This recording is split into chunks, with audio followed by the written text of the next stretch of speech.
Los salarios están en riesgo y los puestos de trabajo están en riesgo aquí y en el mundo. De hecho, ya varios de los países están calculando cuánta cantidad de desocupados tienen y cómo van a reorganizar todo eso. En la Argentina todavía no llegamos a eso porque todavía no pudimos planificar cómo ayudar ni siquiera a las pymes a pagar los meses los salarios de este mes de abril, que muchas tuvieron que ir pagando en cuotas con lo que podían debido a la gran cantidad de cheques rechazados que vienen llegando. Ya hoy el gremio de la UOM anticipó que va a haber un recorte salarial del 30%. Y esto presenta un antecedente para el resto de los gremios, ¿no, Facu?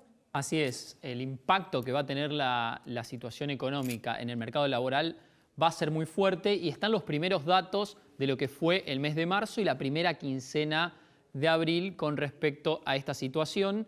Vamos a ver información que comparte CEPA, que es el Centro de Economía y Políticas Argentina, algunos números con respecto a suspensiones y rebajas salariales. En el mes de marzo, para tener como referencia, las suspensiones con atraso salarial alcanzó a 10.000 trabajadores. La suspensión total fue de 1.700 puestos de trabajo y la suspensión con rebaja salarial de solo 200 personas. Pero miren, en el mes de abril, con solamente 2 semanas transcurridas del mes de abril, la suspensión y los atrasos salariales saltaron a casi 110.000 trabajadores. Y esto solo en el mercado formal, obviamente. Son datos de aquellos asalariados que están dentro del sector formal. Suspensiones saltó de 1.700 a más de 11.000 y suspensiones con rebaja salarial 9.400 trabajadores. Ahora, este panorama que da CEPAL en algún punto pone sobre la mesa la discusión de las posibles pérdidas de puestos de trabajo de ahora en más, o sea, en los próximos meses incluso también, y de que pueda llegar a haber, Facundo, un acuerdo entre los gremios y las empresas para que no echen a la gente, para que se conserven los puestos de trabajo, pero que, bueno, tengan que bajar el salario. Bueno, se dan el caso de la rebaja salarial, obviamente.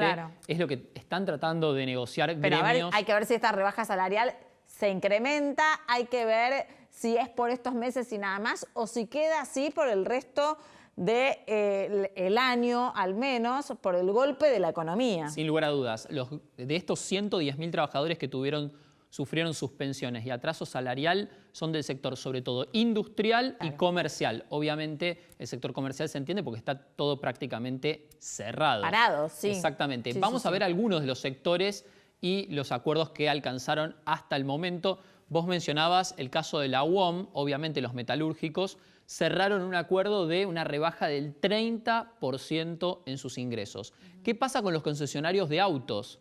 Prácticamente no se están vendiendo autos en la Argentina, se cree que va a ser el peor año del ciclo, más bajo incluso que el 2002, con menos de 200.000 vehículos 0 kilómetros vendidos. Entonces están negociando una rebaja del salario del 60% por plazos variables. Algunos hablan de solo un mes, otros de 3 meses. Hay que ver cuánto se extiende la crisis. Flybondi, el sector aerocomercial, ya acordó rebajas del 12 al 50%. El sector gastronómico, que también lo mencionamos acá en detalle la semana pasada, o fue esta semana, ya no recuerdo qué día estamos, pero es un sector muy golpeado y se habla de 50% de rebaja, sobre todo en el sector de comidas rápidas, que ya acordó una rebaja del 50% del salario. Pero hay más sectores que están en negociaciones, como por ejemplo el sector casinos, que claro, el juego no está tampoco funcionando y eso genera... Y es uno de los últimos lugares que va a incorporarse, ¿no? Los juegos, los casinos, el fútbol con público, los boliches... Exactamente. Los recitales. Son los lugares que seguramente hasta la primavera no van a volver a funcionar con normalidad y por eso las rebajas también tan fuertes. Aluar, 30%, la mayor productora de aluminio de la República Argentina, sobre todo para los trabajadores que estaban con licencia. El sector petrolero es bestial la caída. Impresionante. Es 70% de reducción salarial. Es sin dudas en la provincia de Neuquén uno de los sectores más golpeados por esta situación, no solo por la pandemia, sino también por la caída del precio del petróleo. Y es Mata, lo que tiene que ver con el transporte, que también está bastante parado, acordó una rebaja del 25% en los salarios. Bueno, hay que ver también, yo siempre digo, ¿no? Una cosa para poder tener un poco de equilibrio. Si van a bajar los salarios, en algún punto el costo de vida tiene que bajar, porque si tenemos que seguir pagando los impuestos, como los tenemos que seguir pagando, entre los gastos fijos de vivir, los alimentos y demás, no hay salario que aguante. No, si baja se todo hace muy sería difícil, mucho más fácil. sin lugar a dudas. Volvamos a la mesa, así conversamos con Lucas Romero, él es politólogo y es director de Sinopsis Consultores. Lucas, buenas noches, gracias por contactarte con nosotros en esta nueva modalidad de Skype. Estamos acostumbrados a que te tenemos en el piso. La próxima será en el piso. Buenas noches para vos, Diana, buenas noches para Facu. Buenas noches, gracias por la invitación. Lucas, un poco plantear con lo que veníamos hablando con Facundo, de que indefectiblemente hay suspensión de trabajos, va a haber seguramente pérdidas de puestos de trabajo, reducción del sueldo. ¿Qué panorama puede tener el Estado en algún punto con las medidas que puede tomar ante esa situación económica? Complejo. No siempre se da, pero muchas veces la política es tomar decisiones entre costos, es decir, Claro, optar entre decisiones que tienen diferentes tipos de costos, y creo que esta es la situación. El gobierno está teniendo que optar permanentemente entre el costo menor.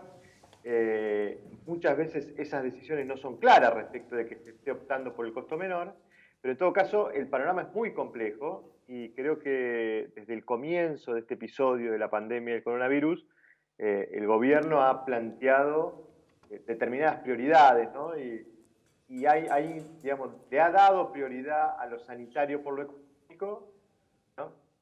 Seguramente estará monitoreando el impacto de esas medidas sanitarias sobre el universo económico para eventualmente ir tratando de administrar ese trade-off, pero seguramente que costos va a haber por cualquiera de las opciones que tenga el gobierno como política pública.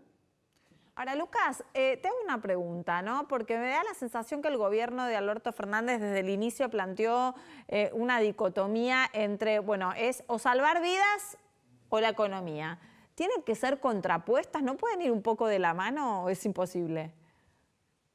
No, de hecho tiene que hacerse, digamos, cargo de las dos problemáticas. No son mutuamente excluyentes y tiene que tener el gobierno la posibilidad de pensar las formas más eficaces y eficientes de poder responder ante los dos desafíos. Eso está claro. Ahora, desde el punto de vista político, me interesa plantearlo en estos términos. Cuando uno analiza el comportamiento del gobierno y trata de entender cómo el gobierno está tomando decisiones, yo digo que el gobierno está tomando decisiones con una lógica eminentemente política. ¿Por qué? Porque acá me parece que hay que incorporar lo que yo llamo la secuencialidad de los riesgos. ¿Qué es esto? ¿Cuál era el riesgo más próximo que tenía el gobierno? ¿Cuál era la amenaza más inmediata que tenía? Bueno, frente a esta situación, la amenaza más inmediata era una propagación descontrolada del virus que produzca un episodio o episodios de dramatismo como el que veíamos en países como en Italia, en España o incluso en Estados Unidos. Entonces, frente a ese riesgo inminente, tomó la decisión de implementar estas medidas tan drásticas, porque en esto el presidente tiene razón. La Argentina ha sido quizás el ejemplo más duro, de un país que con 30 casos de contagiados y con 3 muertos haya implementado una cuarentena obligatoria para toda la población. Creo que no hay antecedente en el mundo y bueno, optó precisamente por tomar estas medidas para minimizar o mitigar el riesgo sanitario. Estas medidas obviamente están teniendo un costo económico y ahora la obligación del gobierno es empezar a monitorear ese costo económico, que además se traduce en un costo social, e ir mitigando las políticas sanitarias en función de ello. La sábana siempre va a ser corta, y particularmente para la Argentina, que era un paciente de riesgo. Digo, cuando uno analiza el concierto internacional, la Argentina era, si se quiere, uno de los países más vulnerables frente a este desafío.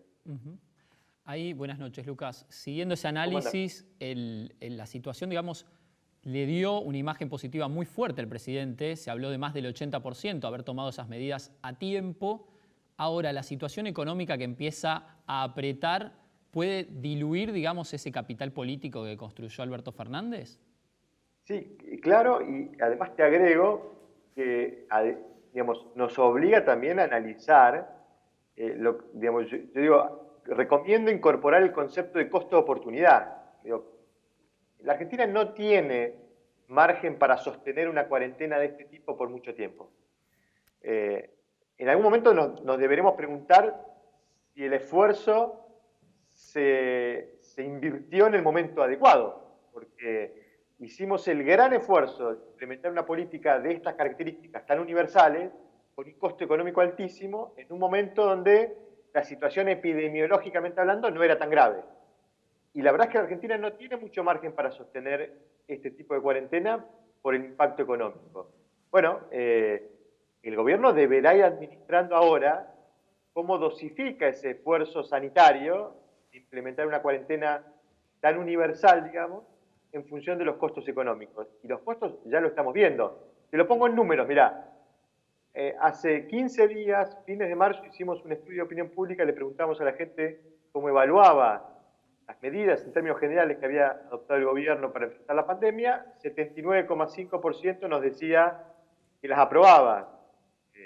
Incluso 79% nos decía que estaba más preocupado por el coronavirus que por la economía. Acabamos de terminar un trabajo estos últimos días, entre el 9 y el 12 de abril, y ya ese 79 bajó a 66. Es decir, Claro. Solo el 66 nos dice, me preocupa más el coronavirus que la economía. Claro. Es decir, vamos a empezar a ver posiblemente una migración de preocupaciones. Es decir, gente que antes le preocupaba el virus, ahora le empieza a preocupar más la economía, y acá es donde el gobierno va a tener que ser muy sensible para ir haciendo los ajustes insisto en esto, en una sábana corta, ¿no? Se va a tener que aflojar, digamos, la calidad de la política sanitaria para defendernos de la pandemia, para empezar a cuidar un poco la economía. ¿Y midieron la figura del presidente y de los demás dirigentes políticos de relevancia? Sí, es muy interesante lo que, obviamente, digo, en esto un poco lo han compartido la mayoría de los colegas, se dio un crecimiento muy significativo de la imagen positiva del presidente. En esta medición que les comentaba de fines de marzo, Claro. La imagen positiva del presidente, en nuestro caso, llegó a 59%, con 19% de imagen negativa, un diferencial de casi 40 puntos.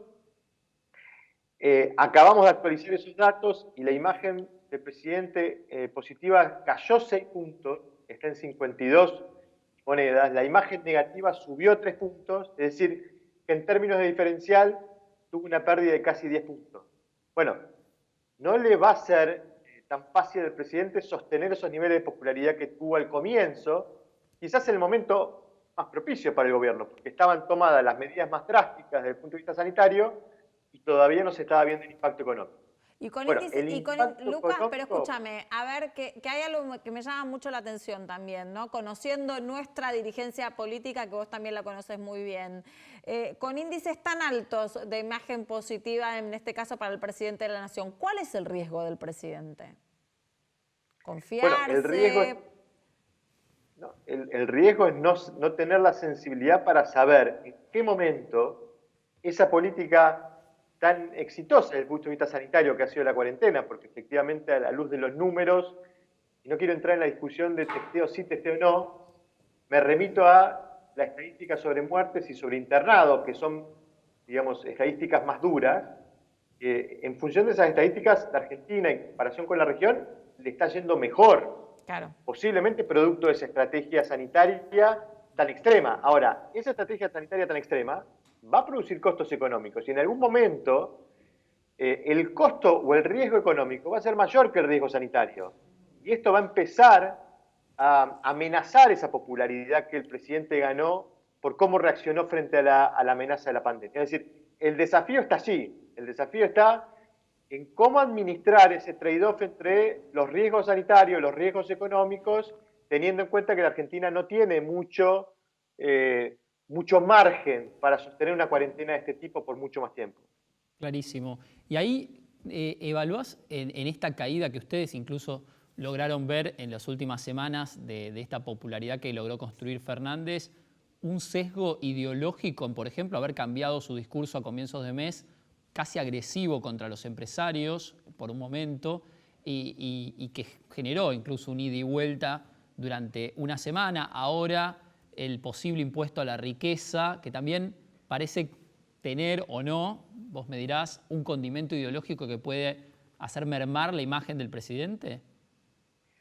Sí, es difícil puntualizar efectivamente el impacto de qué factores intervinieron para que el presidente pudiera perder algo de popularidad en estos últimos 15 días.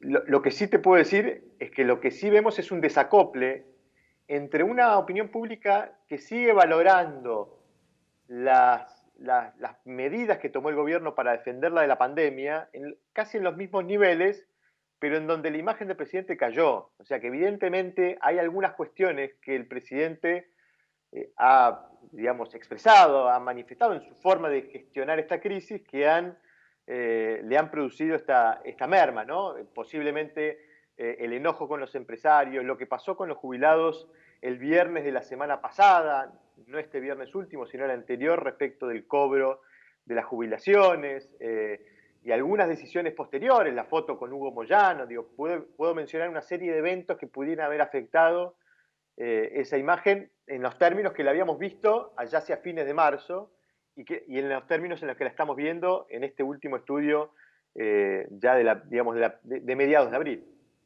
En esta lógica política que vos venías mencionando desde el principio para analizar la situación, creo que en algún punto no se le escapa al gobierno difundir fotos como las del día de hoy, en el que se encuentra el presidente de un lado, Cristina Fernández de Kirchner, su compañera de fórmula, y del otro lado, Horacio Rodríguez Larreta, el jefe de gobierno porteño. Esa situación política en la que él se muestra y da guiños para todas partes, ¿desdibuja la oposición o no? Bueno, hay cierta picardía política del presidente, ¿no? En la elección de la figura de Rodríguez Larreta.